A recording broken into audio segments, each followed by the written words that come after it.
coming up, a great rousing speech from Stephen Miller as, of course, federal authorities, federal agencies head to Memphis. We've got that story for you coming up. Joan had some of the great audio. I've got more. That is all straight ahead on Nashville's Morning News on Super Talk 99.7 WTN. We are, of course, in the midst of day 2 of the shutdown. And I've got great audio coming up as well from Chris Cuomo. Of course, you know, he has been red-pilled. He is a Democrat, but he has been red-pilled, and he is calling out Hakeem Jeffries. And so we've got all of that and a whole lot more straight ahead on Super Talk 99.7.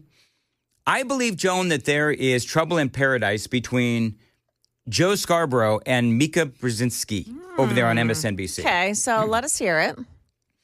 Need some video?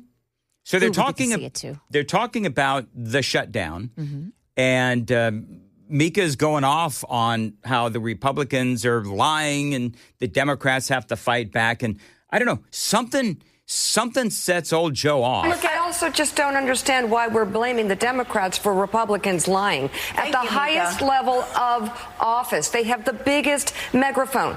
They have TV networks that repeat the lies and say things on those networks with no consequence. And the things they say are violent. Okay, so they're not only repeating the lies, but adding to this coarseness. Yeah. Well, I can't let that go, though. Can somebody please tell me what it is that this is what drives me nuts? When Mika says that what Republicans are saying is violent, what is she talking about? Well, first of all, they don't believe that that what the Democrats want to do is give illegal aliens free health care. They absolutely, positively don't believe that. So that's the lie. But see, Republicans have been very clear, and I played the audio in the 5, and I'll play it again here in a little bit.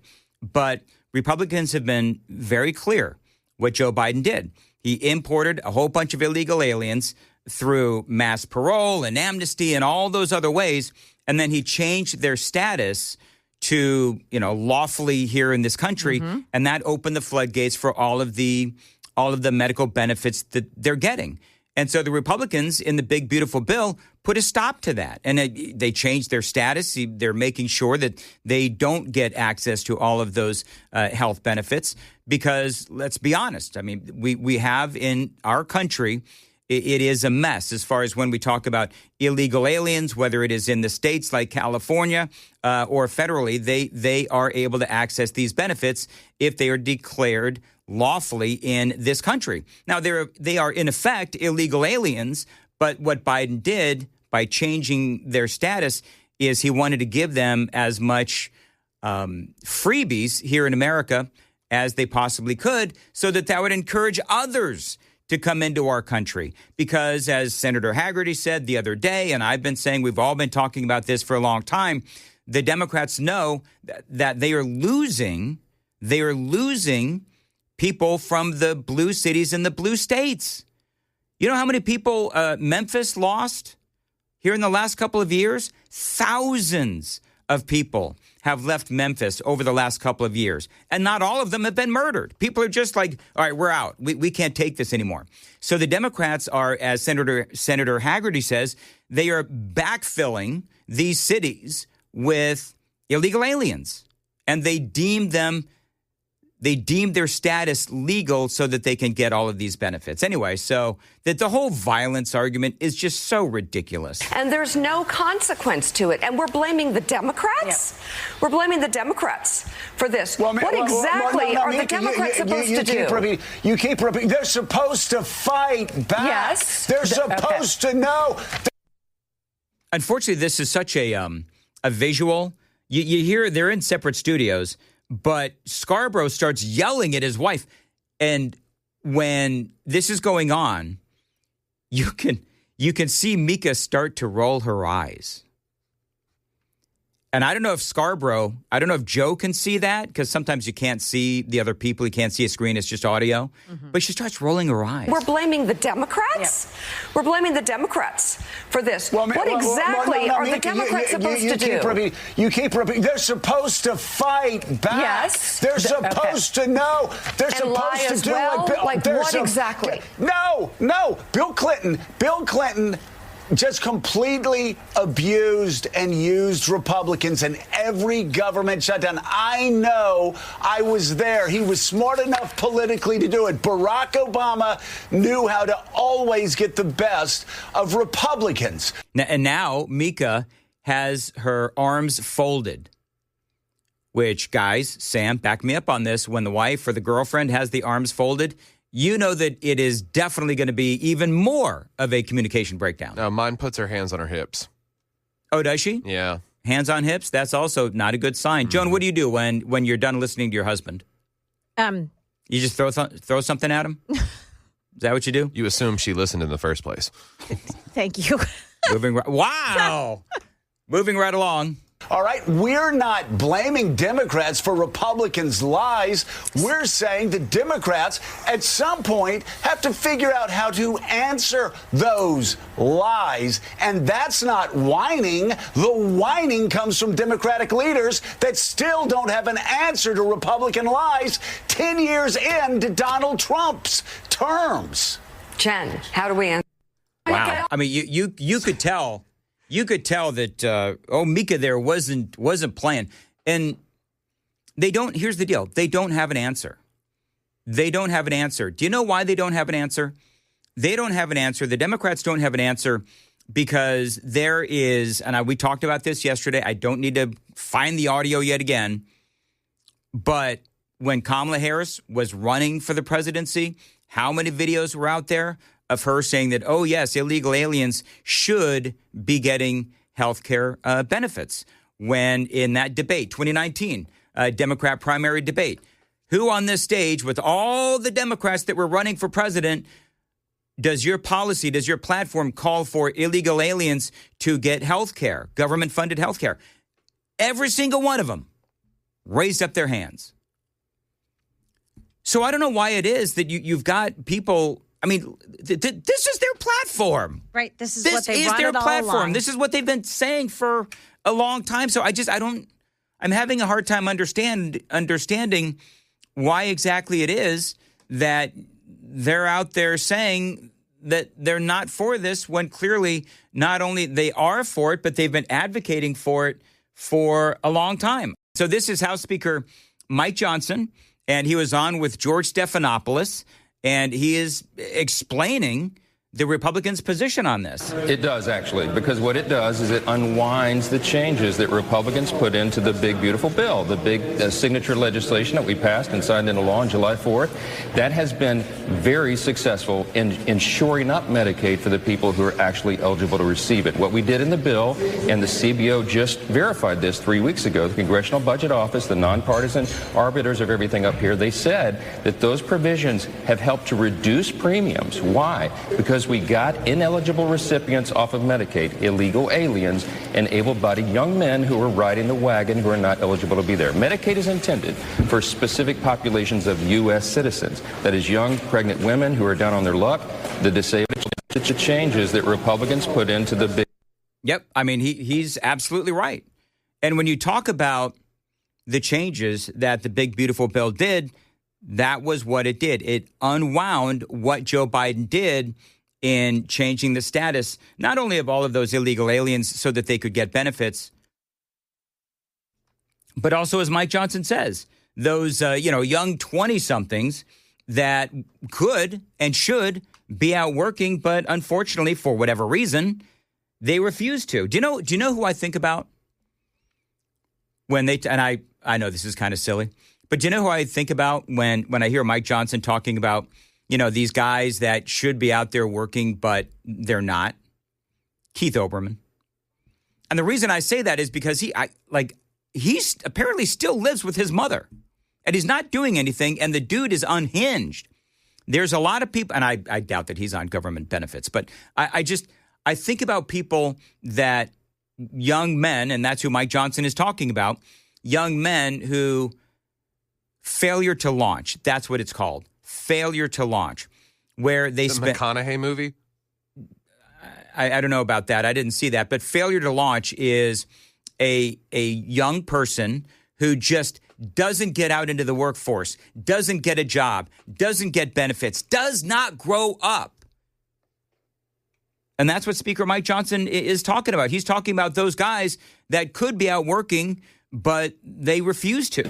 For specific populations of U.S. citizens, that is young, pregnant women who are down on their luck, the disabled and the elderly, those resources are being drained from those folks, and so we fixed that. We reduced fraud, waste, and abuse in the program.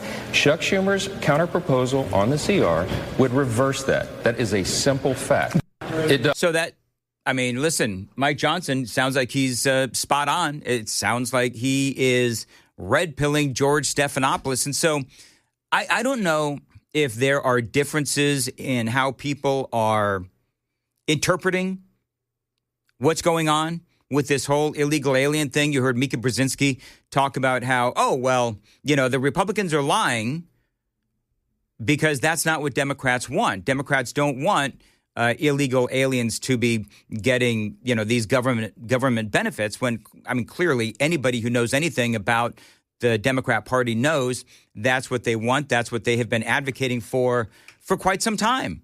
Now, the other part of this is the continuing resolution. Now, we all know, and again, just talking about, in my opinion, lying, where you have the Democrats who are trying to say, this continuing resolution, this is not just a continuation of what was going on before. And the Democrats are just all wrapped up in knots trying to say that the Republicans are trying to pull a fast one. Chris Cuomo, who is a red-pilled Democrat, y'all know, Chris Cuomo, a red-pilled Democrat, is calling out Hakeem Jeffries. Because, all day yesterday we played audio of Hakeem Jeffries trying to say that the continuing resolution that the Republicans have put forward to keep the government open is not the same as the last one. All right? Don't take my word for it. How about Chris Cuomo? What you are about to hear from the Democrats is not true. The Republican partisan spending bill that they introduced is not clean. Well, first of all, let's be clear.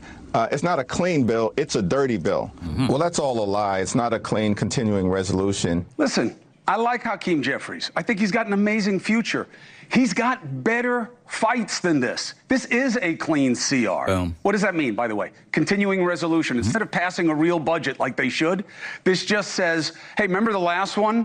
Let's just continue at those levels again. All right? A clean CR means that this is an extension from the last set of, in this case, Biden's spending levels. And remember, it's only supposed to be for 7 weeks. It's only supposed to be for 7 weeks. But the Democrats, Chuck Schumer and the Democrats, trying to make political points, political hay out of this because all Mike Johnson wants to do, all the Democrats want to do is continue negotiating. Okay? That's what a clean CR is. This is a clean CR. Wait a minute. Cuomo disagrees with Jeffries. Jeffries must be right. Don't take my word. Take the word from the nonpartisan committee for a responsible federal budget. They say this is about as clean a CR as you could get. There you go. How about taking this guy's word? Allowing Donald Trump to take even much more power via a government shutdown is a far worse option. I believe it is my job to make the best choice for the country to minimize the harms to the American people. That, by the way, this is Chuck Schumer back in March of 2025 voting on this same budget. And this is what the Republicans want to continue. If you're stunned, you shouldn't be if you know anything about the Democrats and how they go about things. Therefore, I will vote to keep the government open and not shut it down. And that CR he voted for is the same as this one. So what changed? AOC eyeing his Senate seat. There you go. He's right. Chris Cuomo basically saying a lot of the stuff that, I've been saying for the last, I don't know how long. But Chuck Schumer is in trouble of losing his Senate seat. He is up for re-election coming up here in, I think, what did we decide, Sam? Is it 3 years? 2028? Okay, Yeah. a couple of years. So, I mean, Schumer knows. And dude, how old is Chuck Schumer, man? He's like 74? Yep. So, I mean, can you imagine at the age of 74, in 3 years from now, you're worried about losing your reelection? It's like, you listen to him, and I love Chuck Grassley, but man, some of these guys, they do need to retire. But He's not a good-looking 74 either. He's 74 looking 80. we talk about Schumer, Yeah. Grassley. Schumer. Okay, very good. So anyway, It's all wrinkly. Schumer? Yeah. Yeah, well, Dunk him in a tub of retinol. wow. See, now that is violent. Like, those words were violent, Sam. I find It would that. improve his goblin-like features. You know what we ought to do? Who would make, remember yesterday we were talking about Maxine Waters and how she would make a great Halloween inflatable? What Democrat would make the best Halloween inflatable? Maxine Waters? Let's just talk about this. Maxine Waters. You've got Chuck Schumer. Pelosi. Nancy Pelosi. Biden. You know who I think? Biden. Oh, my goodness. Or, I mean, you imagine being trapped in a haunted house full of Kamala's cackling? Oof. You could make, you know what you could do? You could make a haunted house out of all of these reprobates from the Democrat Party, right? We just named like 5 or 6 just off the top of our heads.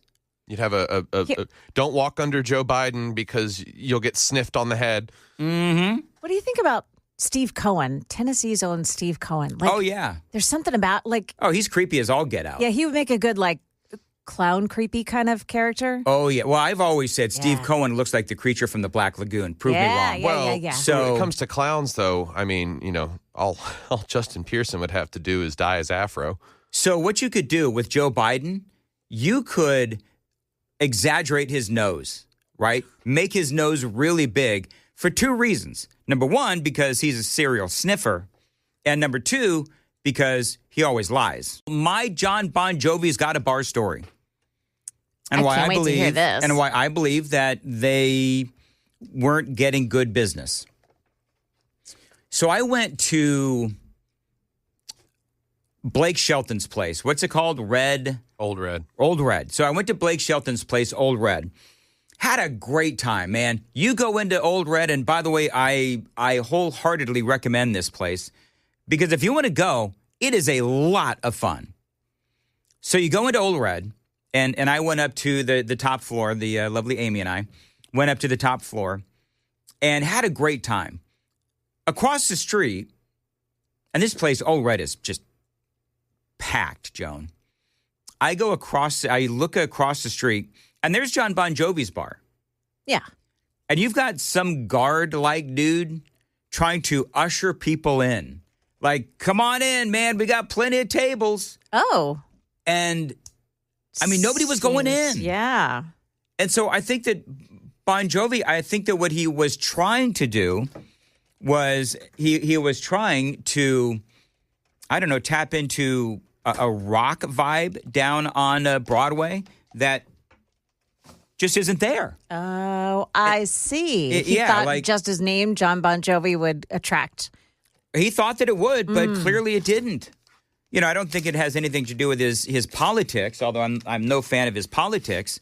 But personally, I just think that people weren't interested in going. It sounds like a really good bar. But I saw person after person after person just walk by that dude trying to usher people into his bar. Wow. Yeah, and I here's the funny thing. I actually like some of Bon Jovi's music. Yeah. And whatever. It goes back to my teenage years and my early 20 years. Some of my favorite songs are by Bon Jovi. But I have no interest in going to his bar. If I'm going to go downtown where they celebrate country music, I'm going to go to Morgan Wallen's place. I'm going to go to Blake Shelton's place. I love Old Red. That's Amy and I are trying to figure out a time to go back to Old Red, as a matter of fact. Kid Rock's place is incredible. So I don't know. I just think that John Bon Jovi, I don't think he screams Nashville. Like, you know what John Bon Jovi screams? New Jersey. New Jersey. No offense, Joan. I take no offense. New Jersey smells like a sewer. Stop it. North Jersey smells like a sewer. Yeah, isn't Yeah, but what if the wind blows south? No. Joan? We have the happens. ocean breezes. which Doesn't happen. part of Jersey's got the farms? South Jersey. Yeah, that's where they make some crazy good chocolate milk. Yes. Anyway, so I think that's Do you why. remember last year when John Bon Jovi rescued the woman off the bridge? Yeah. The pedestrian bridge? See, I don't think John Bon Jovi's a bad guy. I know that you mentioned John Bon Jovi and it like triggers some conservatives.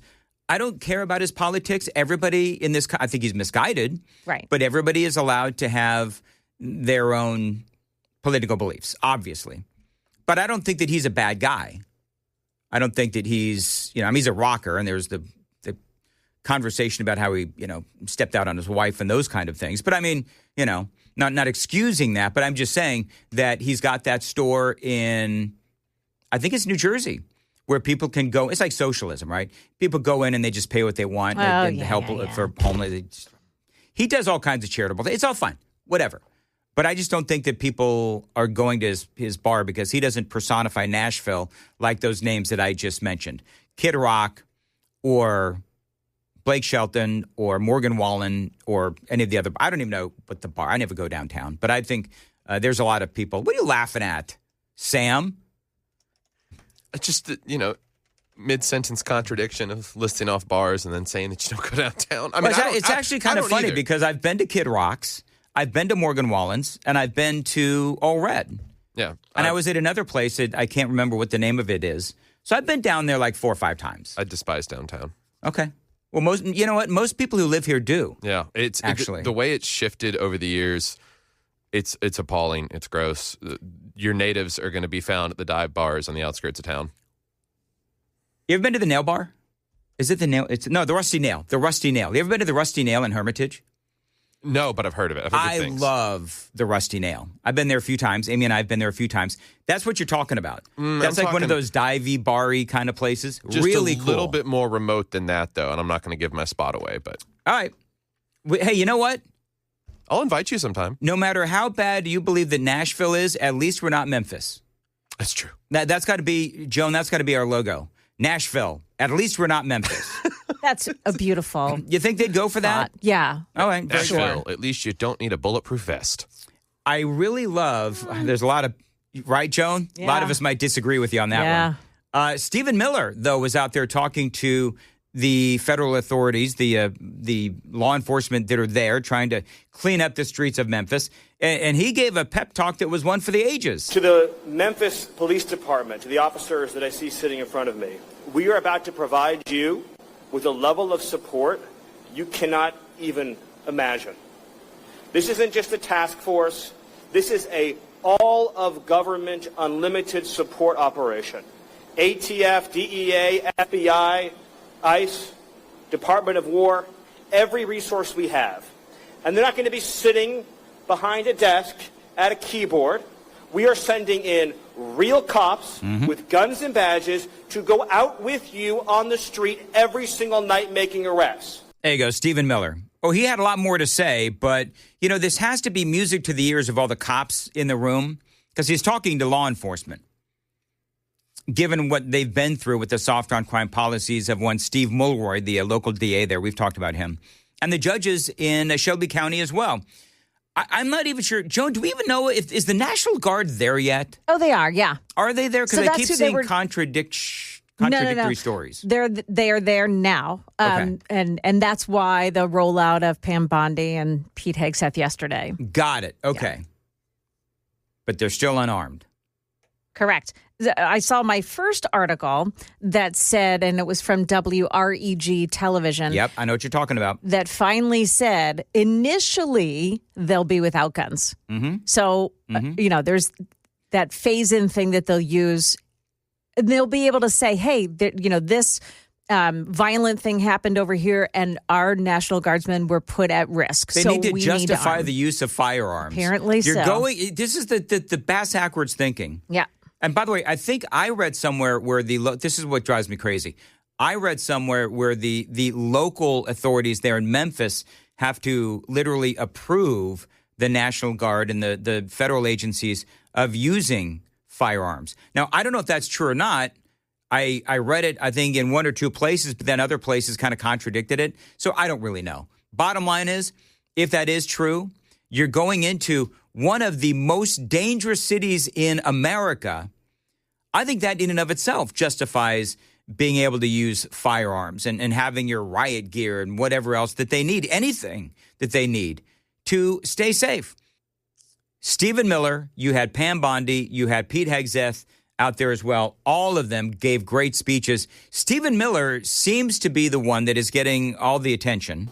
These are people who have taken down drug cartels, kingpins, the worst criminal offenders in the United States, standing with you shoulder to shoulder to shoulder.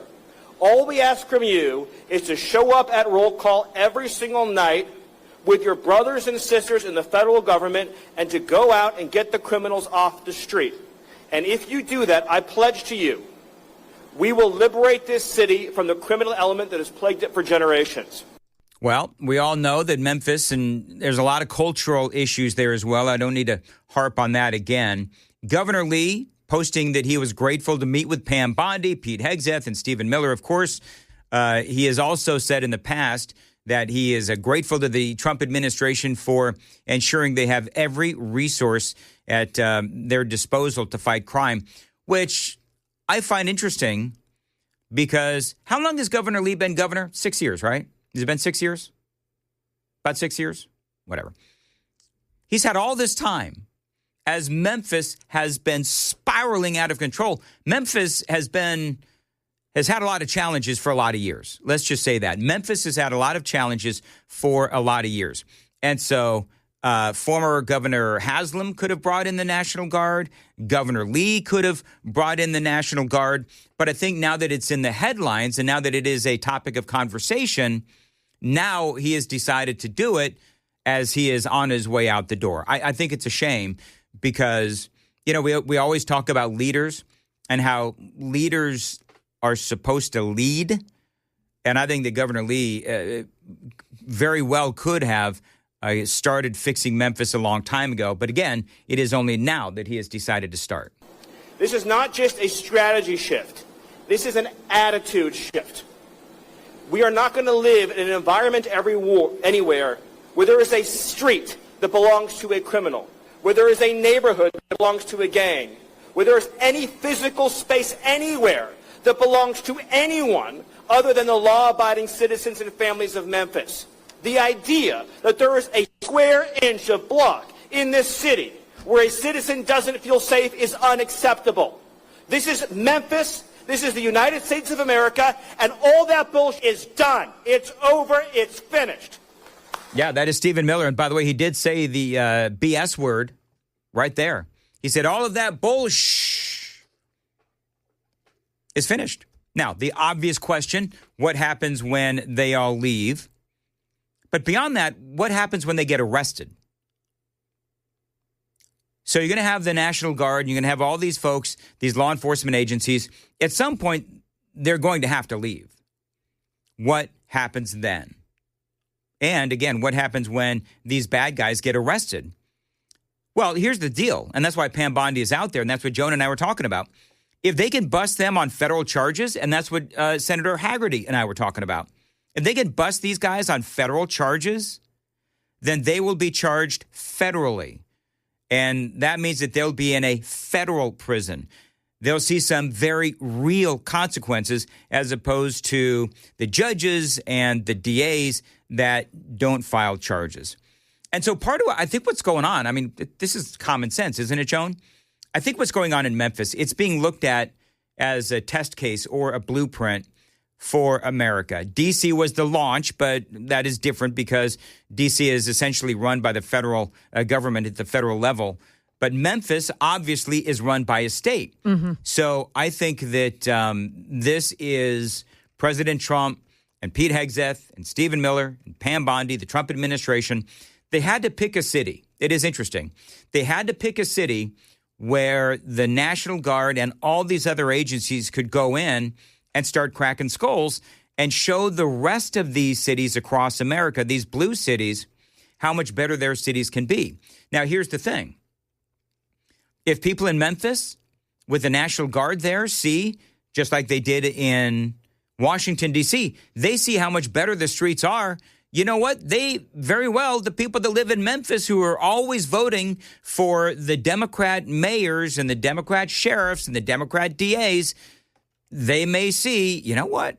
Republicans may be onto something because we can walk around on a Saturday night. We can walk around on a Friday night without fear of getting, shot to death. So this is going to be a test case for the entire country. Pretty soon, at least I hope, we'll see videos of people that are taking to the streets of Memphis, thanking law enforcement like we have seen in Washington, D.C.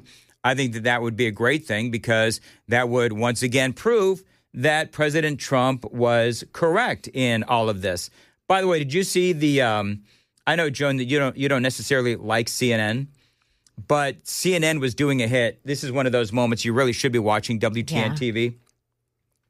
Guy is doing a hit live on CNN. FBI, it's been an alphabet soup of law enforcement as we've seen them get ready and go out. And a guy photobombs. In the background, he's got a big sign that says... Yes, I did see this. That says, Democrats destroyed Memphis. Yes. He's just like total photobombing or, sign bombing this live hit on CNN. And actually, the reporter took it in stride. Make runs throughout the day. We know more than 50 arrests were made just last night. Yes. 20 guns taken off the street in the last 48 hours. He turns around. You see people like this who are behind. Now, the funny thing is, they tried to cut away.